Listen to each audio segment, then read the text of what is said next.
ఇక మరో breaking news చూస్తున్నాం. తిరుపతి తొక్కిసలాట ఘటనలో ఏకసభ్య కమిషన్ నివేదిక సిద్ధం చేసింది.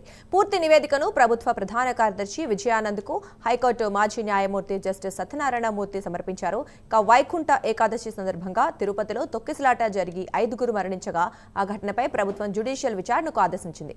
ఇందులో భాగంగా హైకోర్టు మాజీ న్యాయమూర్తి జస్టిస్ సత్యనారాయణమూర్తి ఏకసభ్య కమిషన్గా నియమించగా నివేదికను అందజేశారు. ఇదే అంశానికి సంబంధించి మరింత సమాచారం మా కరెస్పాండెంట్ శ్రీనివాస్ అందిస్తారు.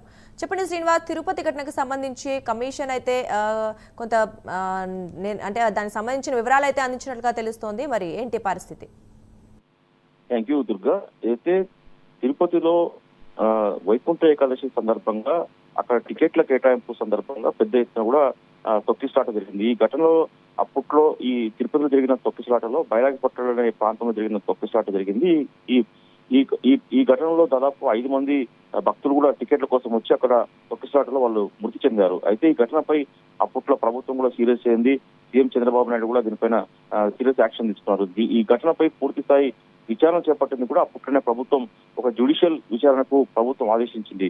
హైకోర్టు మాజీ న్యాయమూర్తి జస్టిస్ సత్యనారాయణమూర్తి ఏకసభ్య కమిషనర్ గా ఏర్పాటు చేసి కూడా ప్రభుత్వం ఆదేశాలు జారీ చేసింది. తర్వాత హైకోర్టు మాజీ న్యాయమూర్తి జస్టిస్ సత్యనారాయణమూర్తి కూడా ఏకసభ్య కమిషనర్ గా ఉన్న ఆయన ఏదైతే ఘటన జరిగిందో తిరుపతిలో కూడా ఆయన పర్యటించారు. అక్కడ ఆ ఘటనకు గల కారణాలు పూర్తిగా ఆయన విచారణ చేపట్టి ఒక నివేదికను కూడా సిద్ధం చేశారు.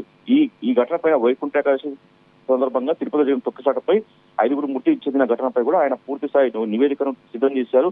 ఆ నివేదికకు సంబంధించి కూడా నిన్నటి రోజున ఆయన ప్రభుత్వ ప్రధాన కార్యదర్శి విజయానంద్కు ఆ నివేదికను కమిషన్ కార్యదర్శి అందజేశారు. మొత్తం ఈ ఘటన పైన కూడా ఎలా జరిగింది, ఎంతమంది చనిపోయారు, ఎలాంటి అక్కడ పొరపాట్లు జరిగాయి అనే మొత్తం నివేదికను కూడా ప్రభుత్వానికి ఆయన టిఎస్ విజయానంద్కు ఆయన కమిషన్ కార్యదర్శి అందజేశారు. మొత్తం ఇష్టం మరి ఈ ఘటన ఆధారంగా దీనిపైన కూడా ఈ నివేదిక ఆధారంగా ప్రభుత్వం మరి ఎలాంటి చర్యలు తీసుకుంటుందని చెప్పేసి మనం చూడాల్సి ఉంటుంది. దుర్గా. Thank you Srinivas.